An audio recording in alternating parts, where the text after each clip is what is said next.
Assalomu alaykum qadrli YouTube kuzatuvchilari, xususan Havasdan biznesgacha kanali obunachilari, aziz tomoshabinlarimiz va bizlarni musofirda kuzatayotgan aziz yurtdoshlarimiz, hammalaringizga Allohning xayriyatlari yor bo'lsin. Bugun 11-dekabr. Parandalarimiz yana donlarini berishni boshlaymiz, zavtaraklarini berishdi. Bu sushilkamizni, Penaplex sushilkamizni tashqariga olib chiqib berib qo'ydim oxiri. Uni yeganini qarang. Butun narsa edi. Shunchalik o'yib yeb qo'yishdiki, o'zlaricha san'at asari yaratishgan, bakam qarang.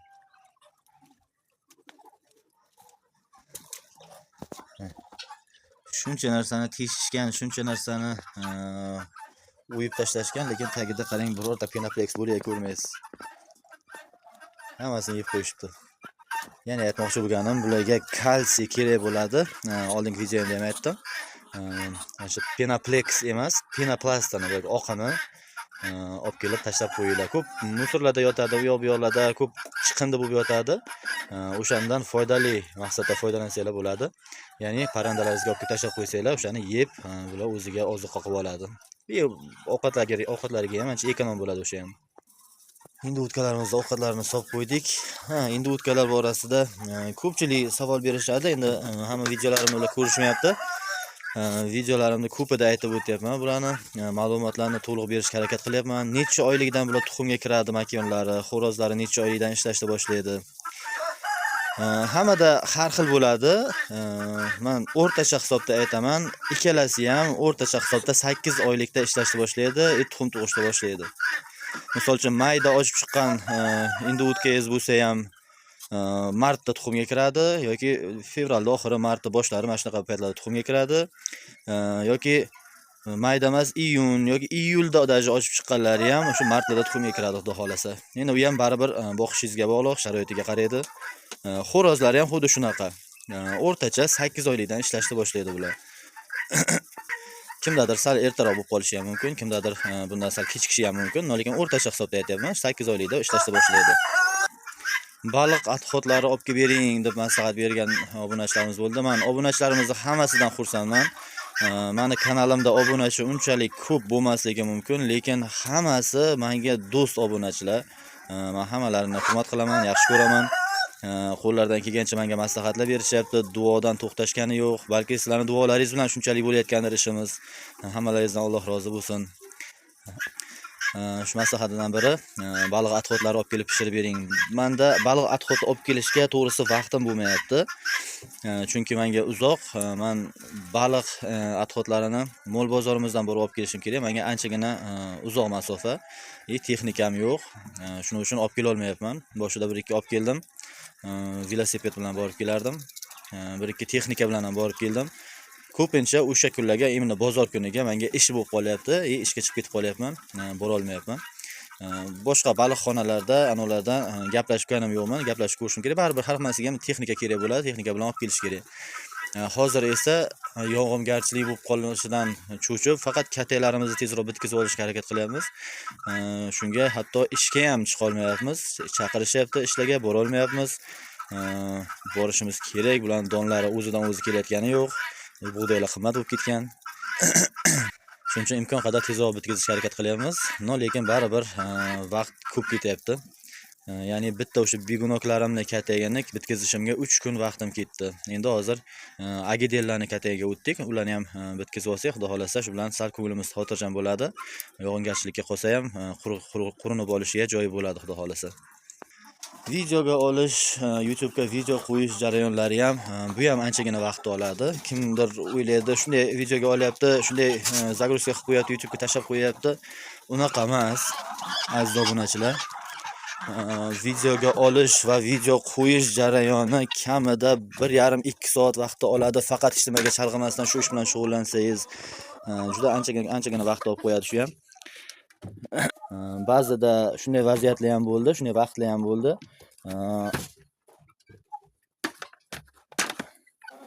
Reklamalar qo'yishlar ko'payib ketib qoldi.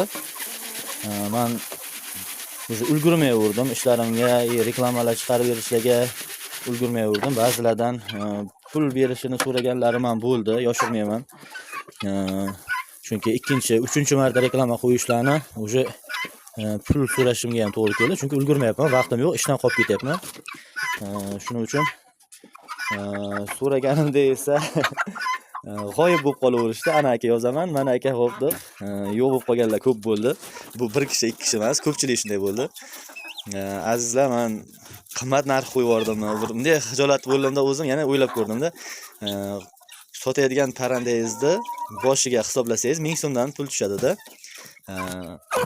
Keyin 1000 so'mdan pul tushadi. Masalan, arzimagan pulda, masalan 50 ta parandangiz bo'lsa 50 ming so'm, 150 ta parandangiz bo'lsa 150 ming so'mdan narx qo'ydim. Xafa bo'lgandek bo'lishdi. Men o'zimcha shunday tushundim. Xafa qilib qo'ydim shekilli deb, lekin ilojim yo'q, vaqtim yo'q. Endi yo'q chiqarib bermayman video desam, deganimdan ko'ra shunaqa yo'liga o'tgan edim. Ikki tomonlama manfaatli bo'lishi uchun. Ba'zilar esa sotilmasachi deydi. Aka 100 ming so'm bering, videoga qo'yib beraman, reklama qo'yib beraman desam, sotilmasachi deydi. Reklama azizlar sizlarga parandalaringizni yo mollaringizni sotib bermaydi. Odamlarni e'tiborini sizga qaratib beradi xolos. Reklamani vazifasi shu. Buni to'g'ri tushuninglar.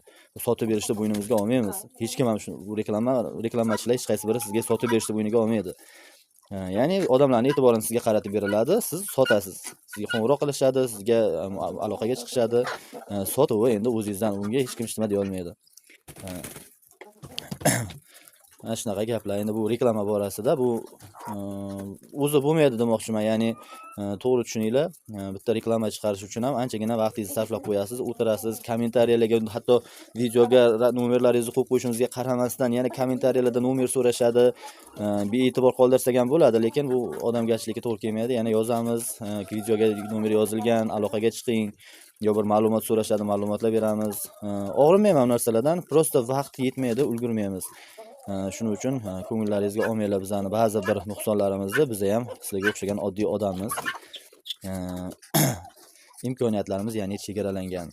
Mayli, dardixor qilishni bas qilib, tuxumlarni yig'ishtiraylik xazinalarimizda. Bu yerda ikkita tuxum qo'yib qo'yishibdi. Bu yerda doim bo'lardi. Tug'ishmabdi bugun. Mana xazinani kattakoni mana bu yerga yoshirib qo'yilibdi. Ikkita tovuq tuxumi va ikkita indovutka tuxumi. Ya'ni kechagi indovutka tuxumini ham olmagan edim. Faqat tovuq tuxumlarini olyapman. Bugun esa bittasini olamiz. Tuxumni qarang kattaligini. Hozir tovuq tuxumi bilan, kecha ham tovuq tuxumi bilan taqqoslab ko'rsatdim. Tovuq tuxumi bilan taqqoslaganda qarang qanday katta tuxum bo'ladi. Bashti 2 barobar. Ta'mi ham mazali, ya'ni yesangiz maza qilasiz. Va mana bu yerda tuxum tug'ishibdi. Manaki alhamdulillah bugun tuxumlar soni yaxshilanib, ijobiy tomonga o'zgaribdi. No, bir ekkanlarimiz bugun tuxum qo'ymabdi. Mayli, ularni tug'ar ekan, tug'ib qoladi xohlasa. Donlari bor ekan. Begunoq jo'jalarimizni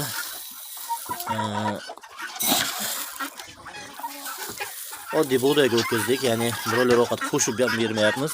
Aralashma qilib beryaptik. Endi qo'shib ham bermayapmiz, uch qoldirdik.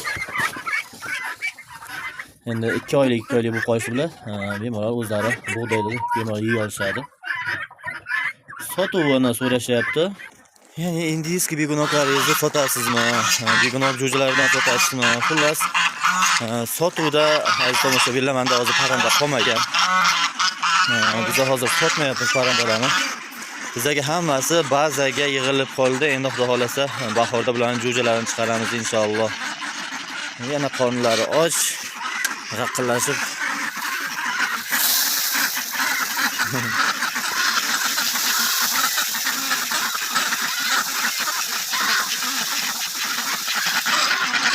Ko'proq qilib sabr qo'ydik.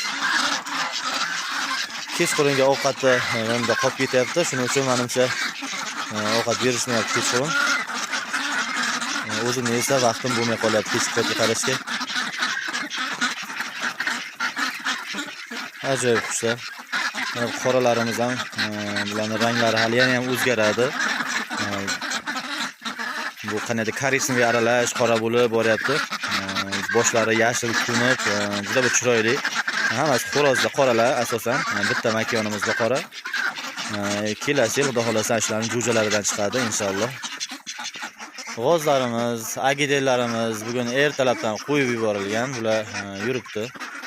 Agidellarimiz ham tashqarida hammasi, chunki uyalari remont bo'lyapti. Perestroyka bo'layotgani uchun bularni tashqariga qo'yib yuborib qo'yganmiz. Ovqatlarni ham endi tashqariga berib qo'yamiz. Hademay hozir havola issiq bo'lsa, bular cho'milishga kelishadi ko'lga, xudo xolasa. Cho'milishlarini ko'rsataman yana video qilib, xudo xolasa. Mana bizning axranalarimiz, qorovullarimiz. Qizimni tishlama. Qizim tishlama. Qancha hozir u tetiklashib qolishdi, o'ynab, ovqatlanib, bular lapalarini kattaligini qarang, buni qarang.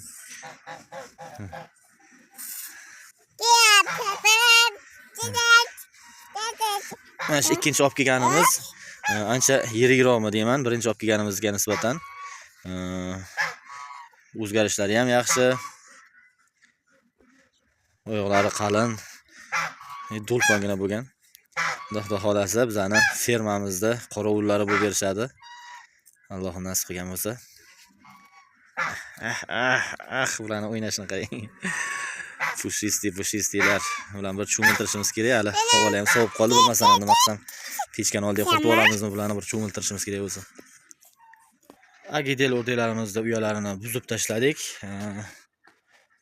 Boshqatdan qurishga qaror qildik. Tepalarini reka bilan yopib, yana klonkalar bilan yopib, xullas bular ham yomg'ir kirmaydigan qilib, taylarini ko'tarib, quritib, xullas bir akkuratni chiroyligini katta qilib qo'yamiz. Tuxumlarini bugun terib olib qo'yishibdi, chunki ochib o'rganimizdan keyin bu har yerda tuxum tashlashgan ekan, bu yerda ham uya qilib tashlagan. O'zi uyani ichida ham qo'yib o'rganimizdan keyin yerlarning ichida tuxum qo'yib tashlashibdi. Shuning uchun agidellarimizni tuxumlarini terib olishibdi. G'ozlarimizni qarang, qani yirik g'ozlar. Odam ko'zi quvnaydi. Nasib bo'lsa bahorda bularni o'zimizdan ko'paytiramiz, ortganlardan jo'jalarni sotamiz xudo xolasa. Yo nasib. Endi o'tkalarga oshtirib olamizmi, inkubatorga qo'yib olamizmi? Menimcha hammasini qilib ko'rsak kerak. Mayli qadrli obunachilar, aziz tomoshabinlar, bugungi ma'lumotlarimiz mana shulardan iborat. Hammaga sog'lik, salomatlik tilayman. Allohning xayriyatlarini tilayman hammalaringizga. Assalomu alaykum va rahmatullohi va barakotuh.